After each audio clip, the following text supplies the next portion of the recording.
Allons, Casimir, ne sois pas si triste. Ce n'est pas de ta faute si Monsieur Dusnob est si snob. Oh là là, tout ce travail pour rien. Quel dommage alors.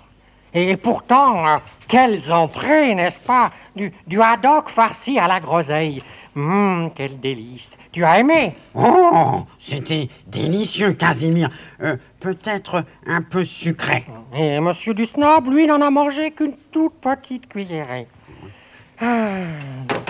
Et les huîtres, hein? Des huîtres chaudes à la sauce blanche. Eh bien, tu as aimé, n'est-ce pas? Succulent, Casimir.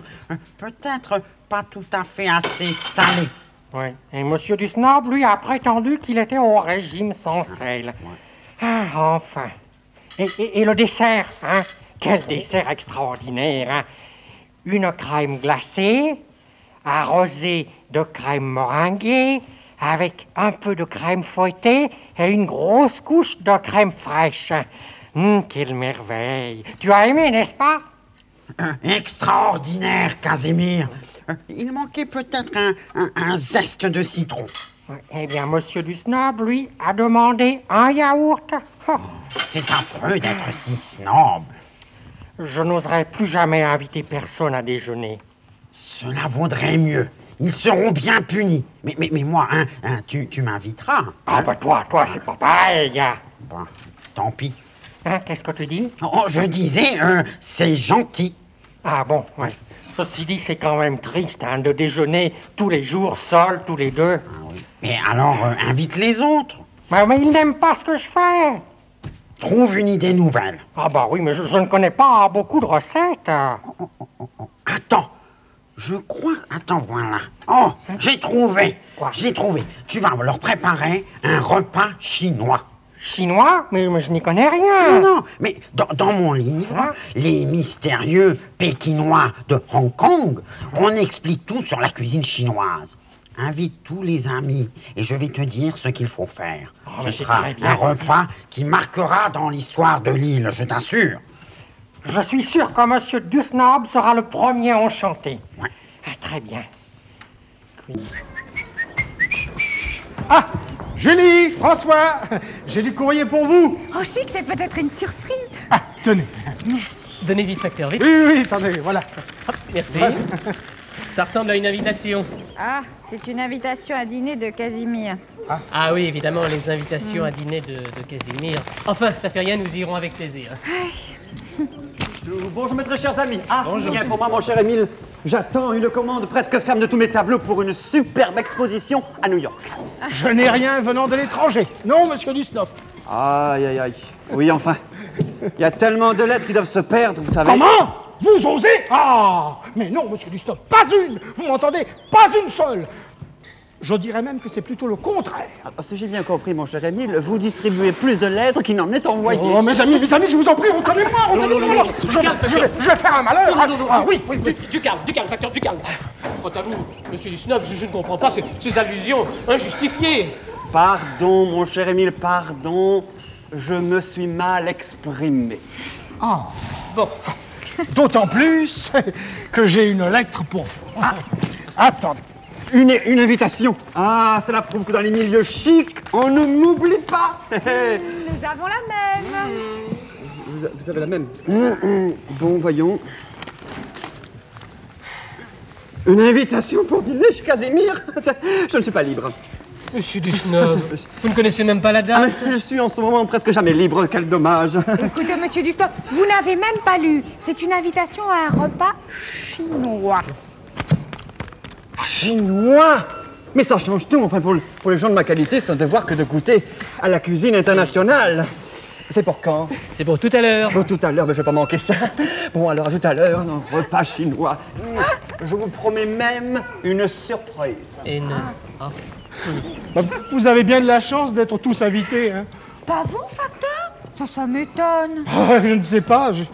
C'est vrai que j'ai bien une lettre pour moi ici, mais ce que j'aime, moi, c'est aller prendre mon courrier dans ma boîte aux lettres. Et je ne suis pas encore passé ce matin. Bon, alors je vais aller mettre cette lettre dans ma boîte aux lettres. J'ai hâte de savoir. Hein. Au revoir, mes bons amis. Vite, vite. À bientôt. Oh, écoute.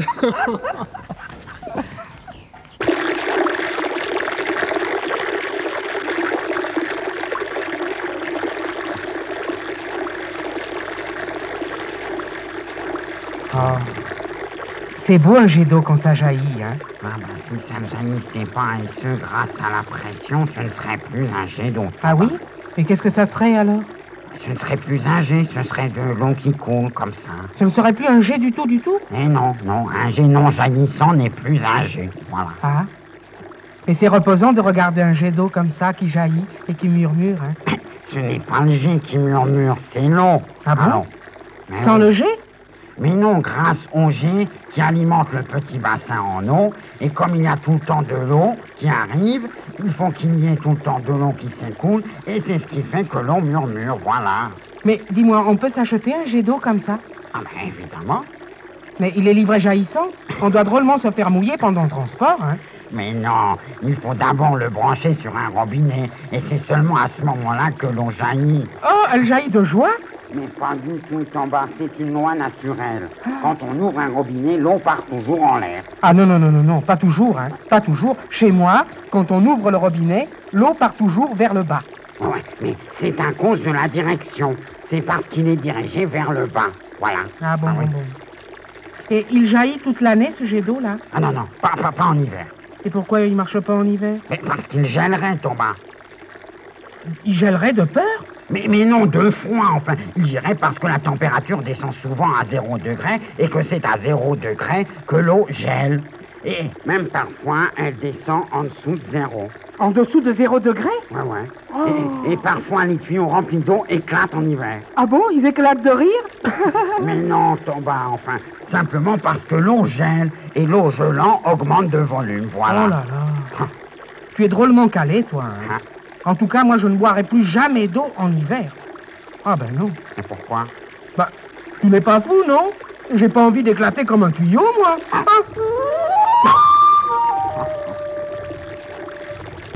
Ah, ça y est, je l'ai lu, je suis invité. Mais où sont-ils? Ah, ils sont sûrement allés se préparer. Oh, c'est formidable d'être facteur, c'est vrai. On suit la lettre, on la cajole, on en prend soin. Et au moment de l'ouvrir, quelle émotion vous saisit. Ah, J'aurais pu être plombier, zingueur, meunier, maçon ou géographe. J'aurais pu même être chanteur. J'aurais pu être cultivateur, confiseur ou mécanographe. Mais j'ai choisi d'être facteur, car je suis le roi de l'orthographe. Je suis l'ami des jolis mots, l'amoureux des phrases élégantes. Je les emporte sur mon dos, cela m'enchante. J'aurais pu être plombier, zingueur, meunier, maçon ou géographe.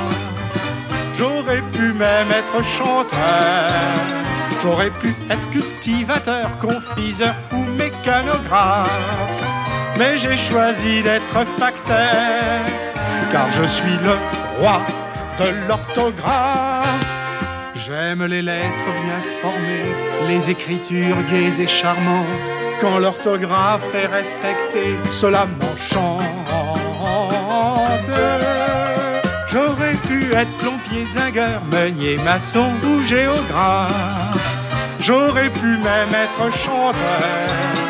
J'aurais pu être cultivateur, confiseur ou mécanographe.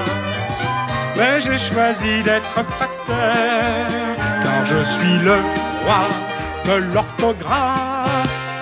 Dès que commence ma tournée, tout le long du chemin je chante. Les gens guettent mon arrivée, cela m'enchante. J'aurais pu être plombier, zingueur, meunier, maçon ou géographe. J'aurais pu même être chanteur. J'aurais pu être cultivateur, confiseur ou mécanographe. Mais j'ai choisi d'être facteur pour sûr.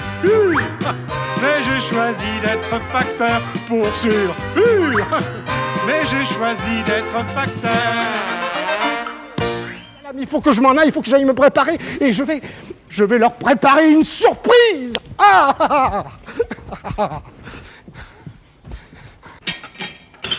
Voilà. Tout est prêt, ils peuvent arriver. Oh, la surprise va être totale, vénérable Casimir. Surtout lorsqu'ils nous verront habillés en chinois. Oh, c'est certain, très honoré Léonard.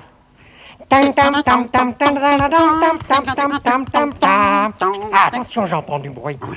On peut entrer. Entrez, monsieur du Snob, entrez. J'ai pensé qu'avec Oh, mais ce quelle costume... surprise! Moi aussi, je suis surpris. Entrez, très vénérable facteur. Par ici. Mes amis, je suis sûr que personne... Et si, facteur. Si. Ah bon? Oh! Avec surprise, je me suis déguisée en... Chinoise.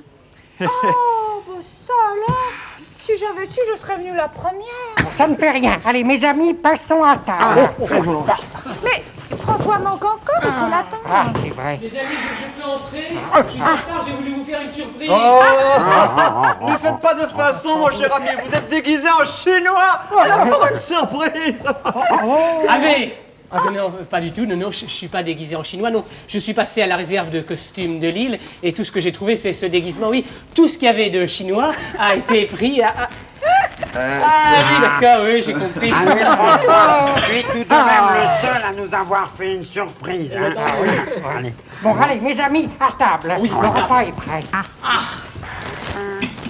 Voici le premier plat. Oh, quelle regardez. fumée. Ça m'a l'air succulent, Casimir. En effet, oui. Servez-vous. J'en ai l'eau à la bouche. Ce repas promet d'être un événement, les amis. Comment appelles-tu ce plat, Casimir?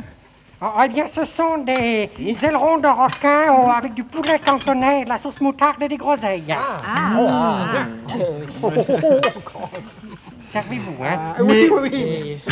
On n'a rien pour manger. Mais Casimir. Casimir, tu as oublié les couverts. Ah non, pas du tout.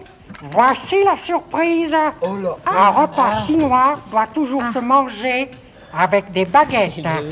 Merci, Casimir. Voilà. Merci, Casimir, merci. Comment ça va? Voilà. Tu sais t'en servir, ça, je veux? Pas du tout. C'est pas... Ah, monsieur non, c'est pas tout à fait ça. Attendez, je crois que... Regardez. C'est pas facile, là, ça Comme glisse. ça, là, vous voyez, regardez. Là, ah ben non, c'est... C'est pas facile. Oh là. Faites un peu attention, monsieur Il n'y a Dusnob. vraiment pas de fourchette parce que... Je l'ai, C'est moi aussi. Ça, c'est Bon, c'est des petits recommençons. champignons, là. Et dis-moi, Casimir, tu ne manges pas avec nous? Ne vous inquiétez pas, j'ai tout prévu. La baguette que je préfère, la voici. Eh bien maintenant, bon appétit à tous. Casimir.